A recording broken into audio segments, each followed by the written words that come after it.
Hello, this is Luke McDonald, and before this episode begins, just want to give you a heads up. We had some technical difficulties due to several factors at the very beginning of this episode, so unfortunately, a little bit of the audio was a little rough for about the first 10 minutes, but it does clean up. So stick with it. We wanted to leave it in there because of some of the great things that were said. I also want to plug the YouTube version of this podcast because in this episode in particular, there is some fantastic game day footage that Film Hunter Media was able to gather and throw on this thing. So if you're listening in your car, if you're listening at home, that's great. But I'd highly recommend that you at least go and check out a bunch of the clips on YouTube. So with that, we'll get the episode started. Welcome to another episode of Tormenta Talk. We are La Tormenta, the West Texas FC supporters group here in Midland, Texas. I'm Luke McDonald. I'm here with Chris Haig, Brian Hodnett, and we have a very special guest on the podcast, head coach Scotty Murray. Welcome to the podcast, Scotty. Thanks for being here. Thank you, boys. Appreciate the invite. It's very, very good to be here. That's awesome, man. Well, we're going to jump right to it, man. We've got a bunch of questions and a lot of things to pick your brain on. And so, first off, congratulations on the win, man. El Dustico win this past week. Thank you. Appreciate it. Yeah, it's obviously, we all know about the rivalry between us and Lubbock. It's been heightened this year for obvious reasons, but we set out to get the job done, and we did. We had a game plan. We executed it well, and I'm really proud of the boys. It's a fantastic 3 points to get this at this stage in the season. Yeah, and we had a blast in the stadium. It was the first home game win, too, so that was just what a sweet one to get. But I'm curious, can you just give us kind of the rundown of the game from your perspective? Like, how did it go? What was the setup? What did you read while in the game? What was your take on kind of the performance, just kind of overall? Yeah, for sure. We were obviously expecting a really tough game. Lubbock were 5-0 coming into the game. I believe top 10 in the nation, but we've got a group of guys this summer that they're not going to back down from anything. They're not going to be afraid of anyone. Doesn't matter their record, doesn't matter where they come from, doesn't matter who they are. And we know that Lubbock's a good team. But as I said before, we had all week to prepare. We had a game plan. We executed that game plan. And I'm so proud of the boys because they dug deep against the adversity. And, we knew that there was going to be stages of the game that we didn't have much of the ball. That's football though sometimes. But when you do have the ball and when you have the chance to counterattack, you've got to be clinical. And we've got boys that can decide a game. And that's ultimately what happened. So I can't fault the structure defensively that we had. And then, like I said, we have individual talent up top and on the wings and in midfield that can decide a game on their own fleet. And that's exactly what happened. Mm-hmm. Yeah. Whenever, a lot of times we try to kind of pick, who is the player of the match to you, and this week as we're watching the game, I'm just like, I'm going to have to name 11 people before we had any subs because it just seemed like every single one of the guys just played their best game all at the same time. It was incredible to watch. Mm-hmm. Yeah, absolutely. And, for me, it's very difficult to signal out one player. There's some obvious names that come to mind, but the one for me, and it might not even be the one that you guys expect me to say, my right back, Axel Bergas. Okay? Yep. For me, he stood up defensively against a very, very good opposition player, and then number 10, Momo Diop, is a fantastic player. He's proven what he's capable of in Lubbock's first 5 games, and Axel handled that beast. He handled him, did what needed to be done defensively, and for that reason, he gets my man of the match. Yeah, and he played so well, and you could see it during the game, and that's why we were singing to him because he was just doing such a good job of shutting down their number 10. And then on the rewatch, too, I was just so impressed as I was rewatching that game, and especially in that first half. Every time Diop received the ball, tracked back to receive the ball, he was just there. Axel was there, would not let him turn and forcing him to play back. And it was really just an impressive performance by him, shutting down a very good player. Yeah. Yeah, and just jumping into a few questions as well. Another player that probably is on all of our lists as player of the match is Alberto, who had both the goals in this match. And I just wanted to ask about him kind of generally because, he's having a great season. He's got 5 goals, tied for first in the conference with most goals. So kind of a 2-part question about him. First, just tell us a little bit about him and the skill set that he brings and what he brings to this squad. But then also, he's young, right? He just finished his freshman year at Murray State College. So talk to us a little bit about the balance of youth and experience that you have on this squad, and kind of how you coach that, how you balance that variety of ages within the same team. Yeah, look, he's a super electric player. We've already seen that this season. We've seen what he's capable of. He's one of the most talented players that I've coached, but skill set aside, he's one of the most coachable guys I've ever had the privilege of working with. He's one of those guys that, despite his age, his maturity shows and shines through every session. He's constantly asking questions. He's constantly, trying to pick my brain to improve. He's never settled. Okay, yeah, he's got, I believe, 5 goals, 3 assists already in 5 games, but he's not settled. He wants more. He's hungry. He's driven, and that starts on the training field. And like I said before, he's an electric player. We know what he's capable of, but people don't understand what goes on behind the scenes. So, and I also think that, with the recruitment that we did for this summer, he's able to learn of the mature players that are coming in. And we've got guys that are 28, 29 years old, 10 years older than Alberto. So it's a very good learning curve for him to be able to learn from these guys that have played at a high level, from these guys that have played for 10 more years in the professional, semi-professional, and collegiate game. So, it's very easy for a player of this caliber and a player that is this electric to just kind of get comfortable and get set in, I scored 2 goals, now I can relax and take my foot off the gas. That is not Alberto. That is not Alberto at all. He's hungry, he's driven, and he wants more. And that's why I love to coach him. Yeah, that's awesome. Yeah, what a player, man. Yeah, you can tell, man, he's hungry. Every game, like we've mentioned it on the podcast a few times, when it looks like something's like the offense isn't working. So Alberto will grab the ball and say, I'm just going to run through their back line. And he's going to try to make something happen. Well, and that first goal proves that, right? Like that first goal was just being tenacious, right? Like just not giving up on it and just deciding that you're going to do everything humanly possible to try to perform for the team. I mean, and he got the goal out of it.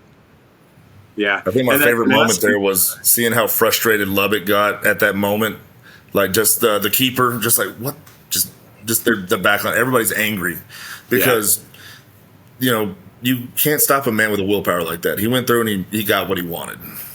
So then they had to face him for the rest of the game, and it was like trying to really shut down just an unstoppable force. It was amazing. Yeah. And that tenacity you see in other ways, too, because I love seeing Alberto track back and defend, too. And he's just such a hard-working player, and you don't always see that from talented attacking players coming back and defending in that way. And we talked about this after the match, Scotty, like he even shifted back into a fullback role, right, to finish that match. And so just such a skillful player, but versatile because he's so hardworking. Axel gave me 80 minutes of everything he had, and it got to the point where I had to pull him, and my first instinct was, who am I going to put on Momo Diop for the last 10 minutes of that game when they were needing 1 goal? Alberto was my guy. So that just shows kind of the versatility and the desire of this guy who went out and got 2 goals for us, so I can stick him in the back line and he'll still do a job for us. Yeah, that's awesome. Oh, Scotty, let me ask you something. So we started the season off with a big win in Fort Worth. Then we took a loss against Oklahoma at home. Then the draw in Brownsville. Then a win in Houston. You followed up with another win against Lubbock. Tell me a little bit about how we started that season with a win, hit a little adversity, and it feels like now you're really finding, to me, it seems like you're finding the rhythm. It seems like you're finding that cohesion, that teamwork that everybody's talked about. Can you kind of talk me through like the little bit of a dip and then the rise where it looks like we're going? Because I don't think you're done with your rise yet. I think we got a lot more potential to show. Yeah, no, I mean, the dip was purely Oklahoma, and that was a case of us still figuring out our best 11, still figuring out what's clicking with the system and the style of play and what isn't. And we identified that straight after the game. Sometimes you've got to take a loss as a learning curve to then take 1 step back and take 2 steps forward. And so that Oklahoma game, showed us a lot about where we were going wrong. Conceding 4 goals at home, it's not good enough. And we understand that. We reflected on it. We watched a lot of film as a team, and then we haven't been beaten since. So, we fixed what needed to be fixed. A lot of that is to do with the lineup and the teamwork. And Oklahoma are a great team, but they've also been training for about a month at that point. We've been training for 10 days. So, and I think it showed in that game. And I think the fact that we only lost by one, we showed those signs of resilience in the last 15, 20 minutes, which I'm always a coach that's going to take the positives out of every situation. And to have resilience and to see the boys fight back in that last 15 minutes showed me the hope that we can have this season. And I think we proved it going out to Brownsville and keeping them to a clean sheet, which is the first time in, I think, 2.5, 3 years that they've been kept without scoring on their home field. And then to go and have a dominant performance against Houston, and then, of course, winning El Dustico on Saturday. So things are headed in the right direction. And I think, it showed that, at the beginning of the season, we weren't quite where we needed to be, but we're slowly getting there. And you never want to peak at the beginning of the season. You don't want to peak in game 2. You want to peak in game 8, 9, and then follow through to playoff.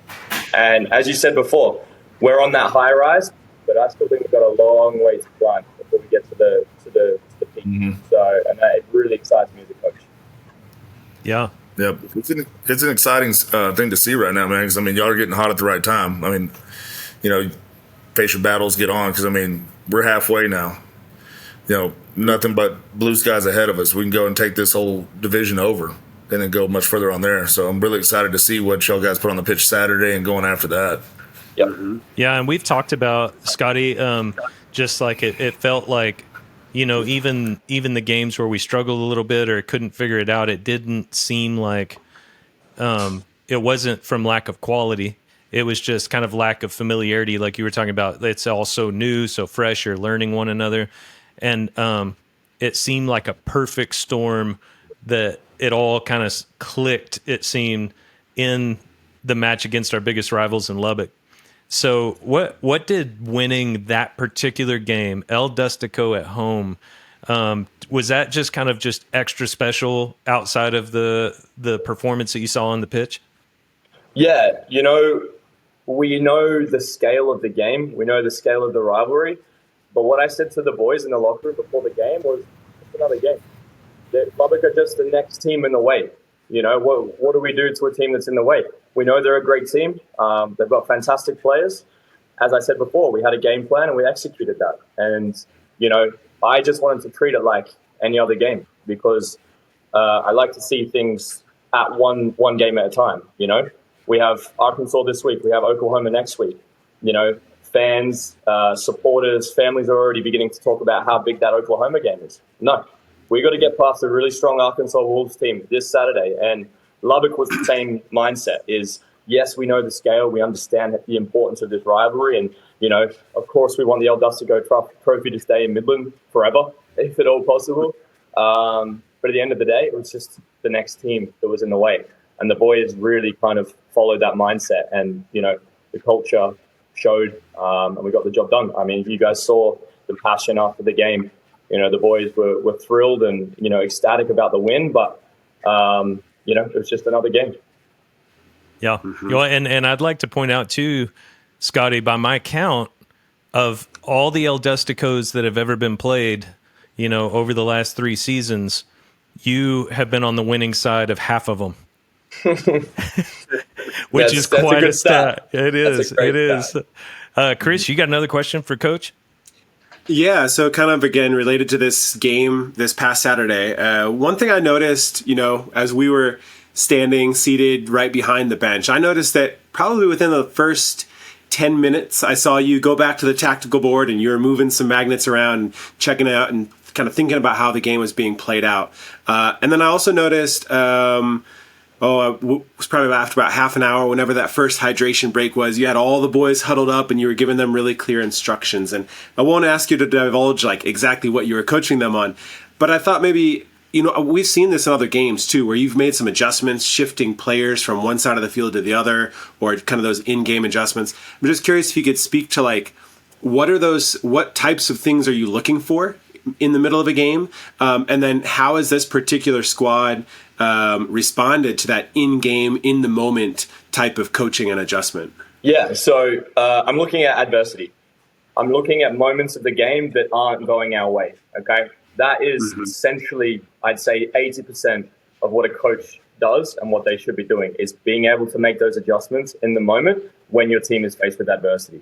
There were moments in that first half that I had known prior that there was going to be a hydration break at the 30-minute mark. So I had my notes set because I knew I was going to be speaking to the boys at that point. But I didn't know in those 30 minutes what was going to happen.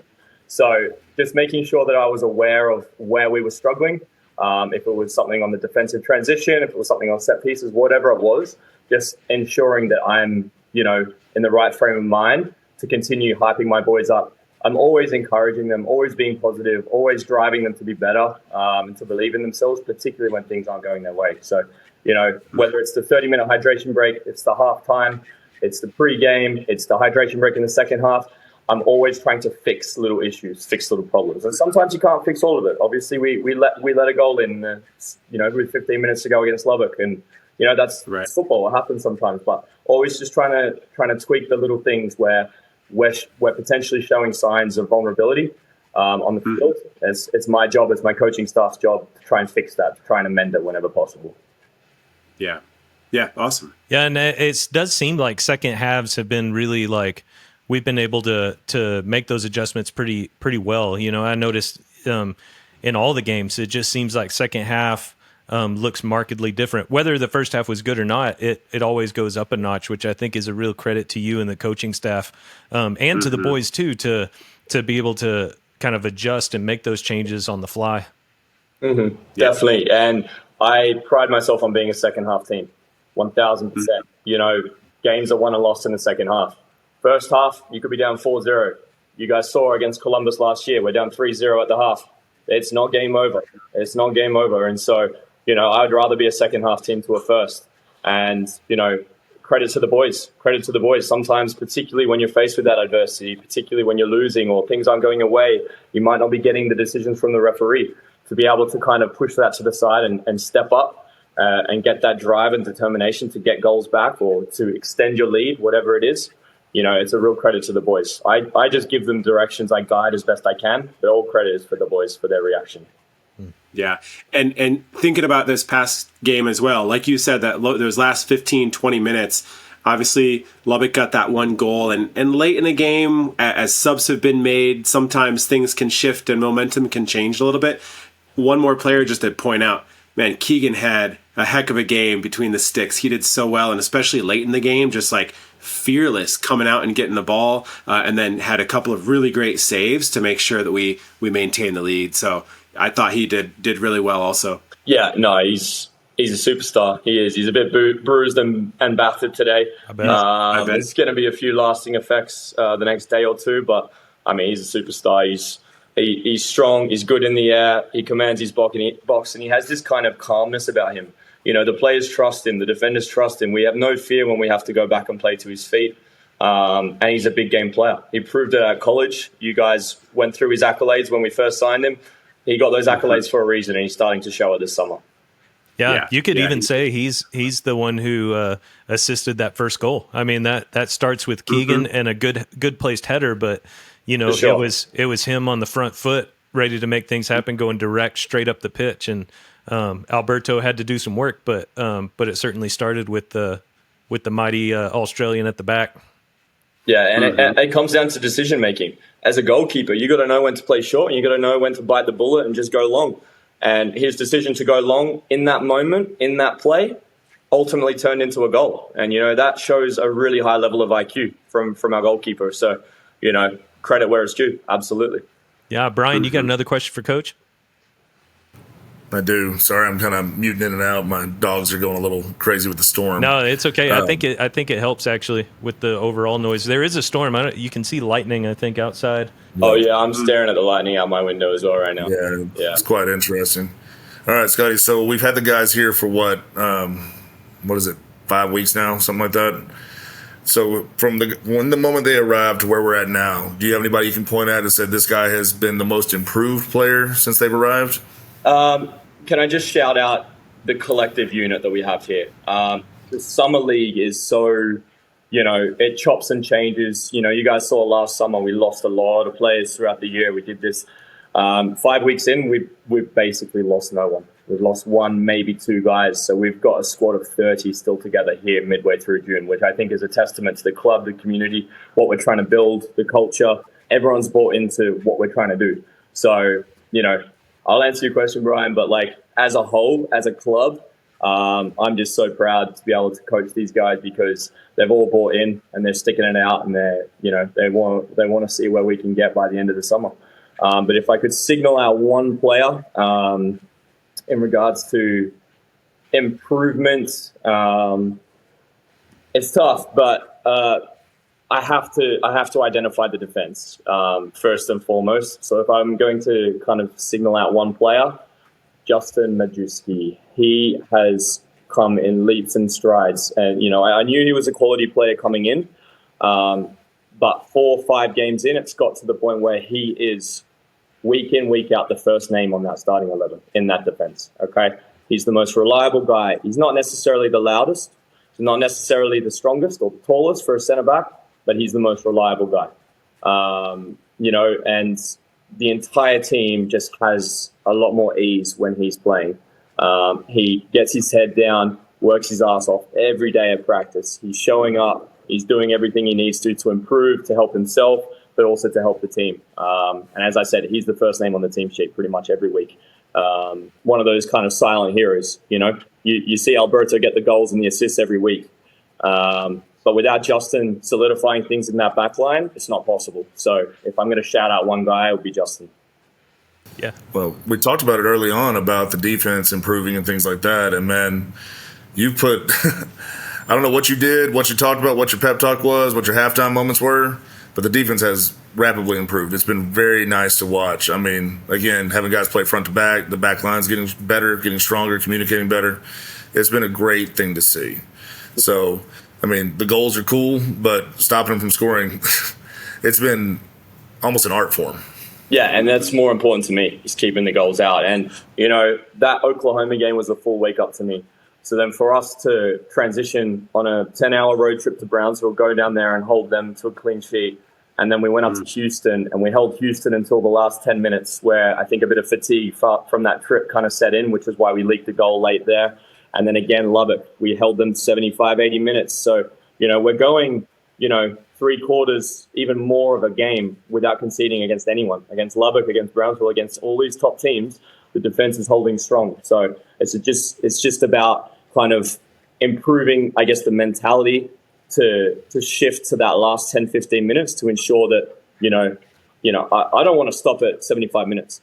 I want 90 minutes and I don't want any goals conceded. This Saturday, I want a clean sheet. That's the goal. That's what we're going to, that's what we're working on this week is ensuring that defensive organization, that defensive transition is where it needs to be so that we can hold off a very strong Arkansas attack. So, yeah, man, well said. And I do think that that's something that was really noticeable, that whole progression. And I'm really glad you gave Justin a shout out there because him and Axel both in the last game, I was absolutely blown away. And part of it is, where we sit, we get one side of the defense for half the game, and then we get to see the other side. And so you really got to see both those guys, like just how hard they had to work and how successful they were doing that. I'm curious, Scotty, do you get a sense of, and this being your second season here at West Texas FC, I'm curious, just do you sense an identity with this club when it comes to the pitch, what's happening during games, when it comes to just how the club does things? Just how would you describe kind of the identity of West Texas FC as a whole? Oh, definitely. I mean, I wouldn't have come back for a second year if I didn't believe in the identity of the club, the culture, the commitment to community that we have. And I'll just shout out Melissa Milan as well. She's the head of all that, and she does such an amazing job. And we all live together in the same apartment community. Us as a staff, we live together. The players live in the same complex. And I hear every single day people saying, "Oh, Melissa's been amazing. She's helped me with this. She's helped me with lifts. She's helped me with food, this and that." And it's the stuff that goes on behind the scenes that help with that identity of a club, But in saying that, it also translates on the field. I think that identity showed against Lubbock when things are against us, when we're against the wall, facing adversity, we're not having much of the ball. The first instinct of our players is to throw themselves in front of a shot or put their body on the line. Look at Keegan, look at Axel, look at what they did. And it's those self-sacrifices on the field which show that the players are bought into the identity and they're bought into playing for this club. They're not playing for individual stats, individual highlights.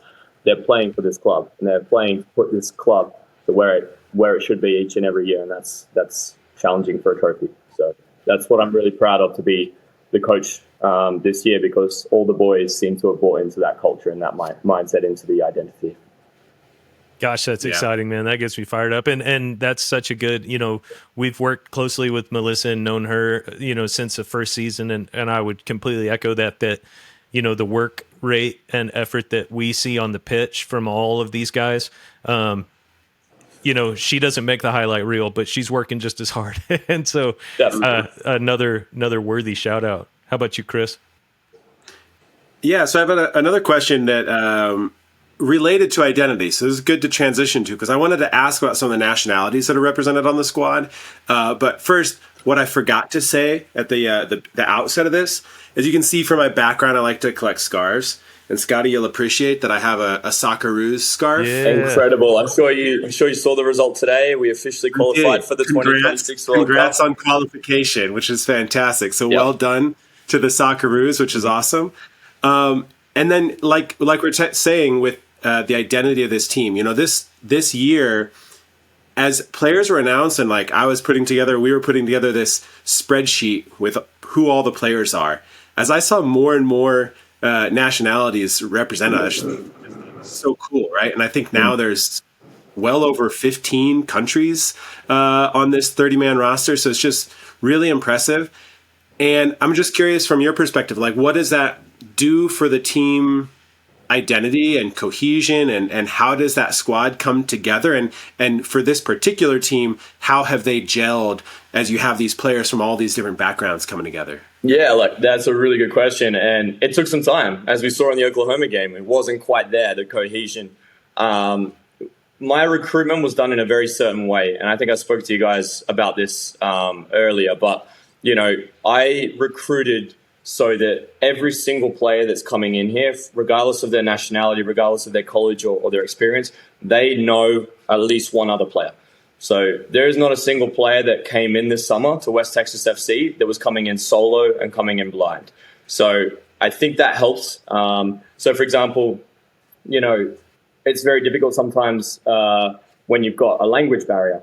So we've got obviously a couple of Japanese guys. Shuto and Kanata have both played a lot this season for us already. And to have them together off the field as well, it's just unifying to see the guys from the same culture, the same nationality, to have each other to lean on. And I'll help as best I can. And the rest of the boys are fantastic. Everyone's accepting. But the fact that we've got 2 Japanese, 3 Brazilians, 2 or 3 Aussies, 2 or 3 from the UK, 2 or 3 from Europe, 5 or 6 from South America, and it's really important to me that they're not just gelling in those groups. And so I make a note of it every day at training. I try and kind of mix everyone together. I include a cognitive exercise at the beginning of every single session, which gets the boys laughing, joking, having fun with one another, not just in their cliques, not just in their language groups, And I think that's an important thing. And they can have their friendship groups off the field. That's normal. That's natural. But when we come together on the field, language doesn't matter. Football is universal, and there are some of the guys on the team this summer that genuinely don't speak very much English at all. But they understand what I'm trying to get through to them. And if they have questions, they'll ask. And if they don't know the answer to it, they'll make sure they find out, which as a coach, it makes me really happy, really proud, because these guys are so coachable because they're such a high level. But, I love having, I think by last count, we got 16 nationalities, 29 players, 16 nationalities. And I think it's brilliant. As a coach, it's a privilege to work with different guys from different backgrounds and more importantly, different play styles. So, and it's my job as a coach to incorporate the technicality of the Japanese with the physicality of the Scottish and Welsh, and the communication of the English, and the vibrant technical ability in midfield from our South Americans. So once I can get them all to click and be on the same page, it's going to be a well-oiled machine. It already is, but it's going to keep growing. Yeah, that's awesome to hear, because I think just seeing such a diverse squad is really, really cool. But the best teams are always the ones who have that cohesion and that clear culture. So you can tell that you're working on that, and it's fun to see it blossom. So it gives you such a exciting kind of variety of ingredients too, right? To be able to change up the look if you need a little something different. You've just got so many various skill sets. And what have you been calling it, Brian? A gumbo? Yeah, it's the roux to the gumbo. So, I mean, it's basically the base, everything blended together, and it takes all flavors to make it be a good stew, good soup, good gumbo. Man, now I'm hungry. Yeah.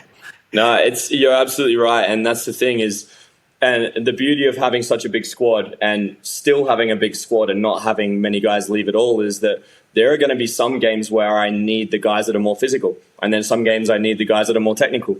And they need to understand that. And it's very difficult for me to pick 18 guys for the roster. You guys have seen it, on the weekend. You saw 10 guys sitting in the stands that are all phenomenal players.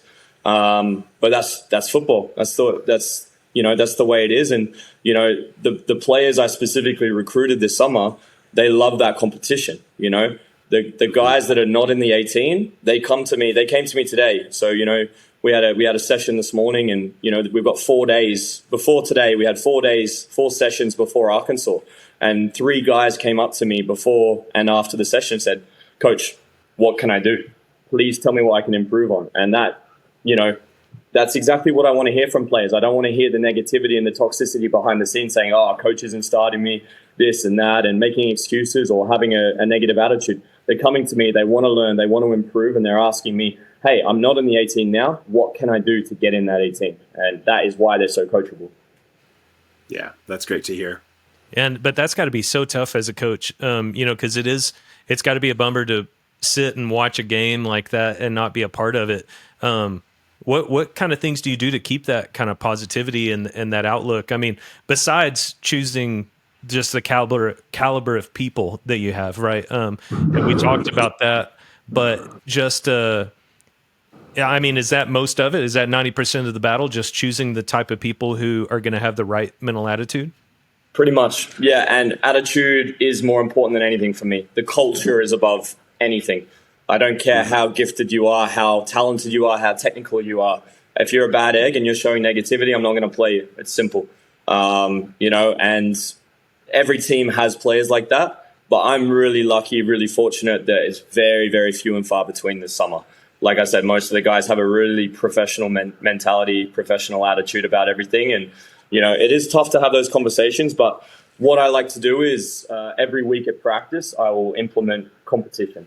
And so to give you an example, today's session, I split the whole team up into 3 teams from the beginning, from the warm-up. And we did a passing exercise drill, then we went into a possession, and then we went into small side. And then every facet to the session over 2 hours is competition. So I'm keeping score, and there's a winning team and there's a losing team, and the losing team has consequences. So just making sure I'm instilling that competition every single day. That is what's going to keep them motivated. And I don't want guys that are comfortable. I don't want guys thinking, I started against Lubbock, I'm going to start against Arkansas. That is absolutely not the case. If you don't perform and you step up for the 4 days that we have in preparation, you're not going to play. So, like I said, instilling that competition every single day between each other. I'm not even talking about the opposition in the conference. I'm talking about with each other. I think it's really important and valuable to have that competition amongst ourselves. And that's awesome. What you got, Brian? Well, I was going to ask about that because you see every game, you see guys in their blue penny sitting there chomping at the bit to get in. This week I watched Lucas Fenton just walking like a lion in a cage, ready to get out there and go. Boy, did he. So, I tell you, man, that's fun to watch when you see your guys on the sideline on the bench, like, let me hype up, let me get ready to go. I want out there. How do I get there? How much longer? When's my time? It's really good to see that from your players, Coach. So that was kind of my other thing is you talked about Brazilians a minute ago. We got to see a player we hadn't got to see before. We got to see Leo come off the bench. And from what I saw, had a pretty strong outing. Can you give us a little bit more on Leo there, kind of see what you thought of his play for the half, and kind of say, what you think about how he performed? Look, he's a special player. I'm sure you guys have already seen glimpses of what he's capable of. He's another one I have a closer relationship with. I've coached in the last 2 years at college. I've been around him, seeing his output at the college level. And that's why I brought him in this summer, because I know what he's capable of. He had to go back to Brazil for the first half of the season. So he only got here last week. But the thing is he had 2 sessions, and he proved in those 2 sessions he was ready for Lubbock. And, I would have gone against all my principles if I started him in that game, but he was in the conversation because we just know his potential. We know what he's capable of. And I wasn't even sure if I was going to put him on straight away at halftime. And we were walking. We had the 1-0 lead, and I was walking back to the locker room, and he went to warm up. And I pulled him over, and I said, "Leo, you ready?" He said, "Put me in." I said, "All right, let's go." That was all I needed to hear. I just needed that validation. I didn't know if I was going to follow through with it, but he looked me in the eye, and I knew he was ready. And 7 minutes into the second half, he had a crazy assist. So he showed a glimpse of what he's capable of. The rest of the game, he had to, hold his own with defensive responsibilities. But in future games moving forward, I think you're going to see some special plays. He's very, very similar player to Alberto. He's good off the dribble. He's quick. He's deceptively quick. And he just gets himself in the right place at the right time. And he's got a monster mentality. And I know that from the 2 years of coaching him at Faulkner. So really excited for him to continue improving, continue to show what he's capable of. And I'm glad that you guys were able to get a glimpse of it in that second half on Saturday. And it was a good glimpse. I mean, what I saw was really great play. Now, following that up with, you're going from playing Lubbock, who's now second in the division, to going to play Arkansas, who's kind of an interesting team. I mean, wins, losses, stuff kind of scattered around on the board. And I know you don't take anybody lightly, but how do you transition from this team right here, the rivalry, everything else? Do you treat it with the same intensity playing someone like Arkansas? Like, oh, this is the same thing as playing Lubbock? Or do you have to treat it in its own kind of way when it's like this might be a trap game, this might be, this might sneak up on us? How do you, do you switch gears there at all, or do you just keep the foot on the gas, all gas, no brakes? All gas, no brakes, 100%, okay? And that's where a lot of teams fall into a trap. I've been asked this by fans already. Oh, is Arkansas a game where you can give some other guys a chance? No, that's not the right mindset. That's not the right mentality. I'm going to put the best 11 that I have accessible to me against Arkansas, because I'm going to tell them the same thing that I told them against Lubbock. They're the next team in the way. Okay, Lubbock was in the way Saturday. Arkansas is in the way this coming Saturday. What do we do to teams that are in our way? We push them aside and we move on to the next one. So absolutely all gas, no brakes for Arkansas. But that being said, they are a tricky team. They've picked up a couple of really good results. Beating Brownsville is huge scope for anyone. So they cannot be taken lightly. And even in their defeats, they've been pretty marginal defeats. So myself and my staff, we've began looking at film now, and we're going to prepare as best as we can, because they're the next team in the way. But we cannot take them lightly. Absolutely not. I kind of figured that would be the answer that you'd give. I just really wanted to hear it on the podcast. So I appreciate it. Yeah. Yeah, so Scotty, I'm curious, just as you're speaking, it's amazing to me to dedicate so much of your life. I'm sure you played all growing up and now coaching and being so gracious with your time this summer. Just what is it about this sport that kind of drew you in, and what about it keeps you in it? Yeah, I mean, it brings people together. I was one of those guys growing up. I played multiple sports. I played tennis for a lot of my life. I enjoyed golf as well. I played rugby coming from Australia. I did a bit of swimming. I did a bit of everything. But the reason I always kind of came back to soccer is because it's such a collective team environment. I'm very much a guy that I loved my tennis. I loved my golf. But at the end of the day, they're individual sports. And the beauty of football is that, one, it brings people together, and two, being able to kind of climb this ladder. Transitioning from a player to coach was difficult. It's always tough to hang up the boots.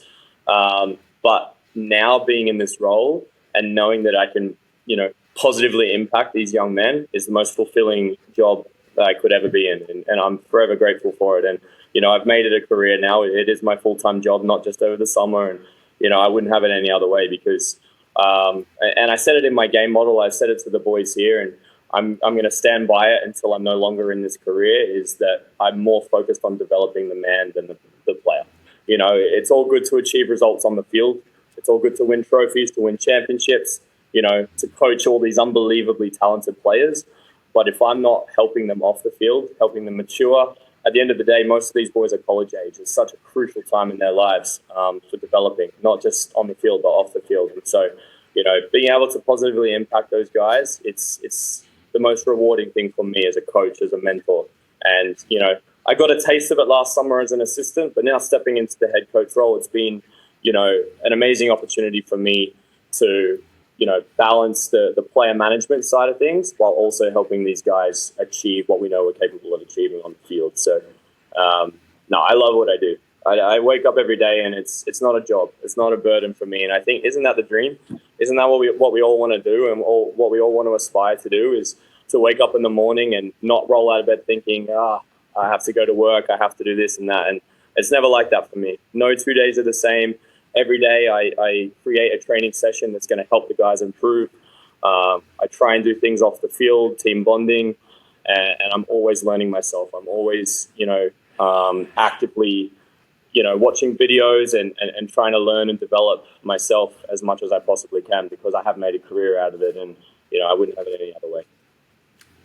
Mm-hmm. Well, man, that does it for me. That was beautiful. And I'm really appreciative.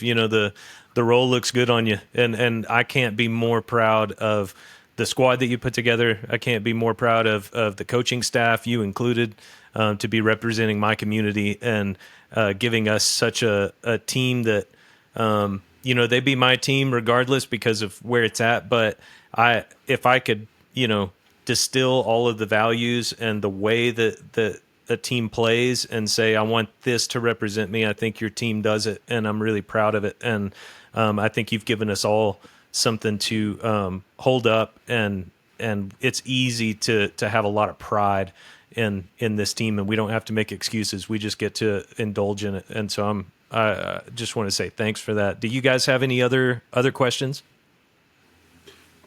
No other questions from me, but I was just going to say, Scotty, as you were describing that and just talking about coaching and your interest in it and path to this role, I've coached myself at a different level, at the high school level and junior high level, and I know everything that goes into it, right? There's a lot that you have to be thinking about and that sort of thing. So I love hearing you talk about the game and talk about your just approach to it and building a team and what that takes. And like Luke said, this has been a really, really fun team so far to be rooting for. Just awesome guys, and you've been a great coach in creating this fun, hardworking team and an easy team to root for. So can't wait to see what's in store for the rest of the season. Awesome. I still have a question. How does it feel to have your face on your own beer? That's the dream. That's the dream. Honestly, we could have lost all 10 games this year, but I'd be stoked because I'd leave here with a case with my face on the beer. So, no, I've got a few in the fridge right now. I'll probably crack one open after this. It tastes good as well. Obviously, shout out to Tall City Brewing. Yeah. If you want a good beer, go grab a Permian Pilsner from Tall City, preferably with my face on it, because it's still an unbelievable feeling. Somehow it tastes better too. I don't know if that's just it's a bit weird if I say it tastes better. Maybe you guys do. It tastes like victory. Yeah. How about that? Right now it does. Really. But again, I'm going to echo their sentiments here, Scotty. We appreciate you, man. I've said on the podcast early on about kind of coach guys would run through a wall for. And I see that in the team that you've fielded. On the bench, the guys in the stands, the guys at the watch party, I see that. You've got some very classy young men, some very talented young men that I bet you say jump, they'd say how high. You run through that, man, okay, how fast you want to do it. So you're leading a great team out there, a great squad, and we look forward to you finishing the mission here, man. Wherever it goes, wherever it does, you got us. We got your back, nonetheless. I appreciate you guys more than you know as well. This supporters group, La Tormenta, the fan base continuing to grow. Like I said, this community is everything to me and to the boys. So we appreciate you guys more than you guys will know. Well, Coach, I think that's all we have for tonight. Hopefully it's not the last time we get to chat with you. I told my 11-year-old, hey, Scotty's on the podcast tonight, and he just looked at me and goes, oi, oi, oi. Love that. I love that. Yeah, I mean, let's hope we can get on another one before the season's end then. That's right. Next game, as you mentioned, is this Saturday against Arkansas. It's another home game. And, as far as the regular season, there's just a few of those left. So want to encourage everybody listening or watching to make it out to that game. And after the Lubbock game, I didn't think I could get more excited, but I'm more excited just to see this team continue developing because, like you talked about, I don't think we've seen the ceiling, not anywhere close to it. But what I saw last weekend was very exciting. And so I'm really excited to just see where you and the staff take it, man. Absolutely. I mean, it's going to be exciting. It's going to be exciting brand of football moving forward. And, I'm excited to play Arkansas this weekend. Can't come soon enough. Counting down the days. Boys are excited. So we'll see you guys there. All right. With that, we'll see you guys next time.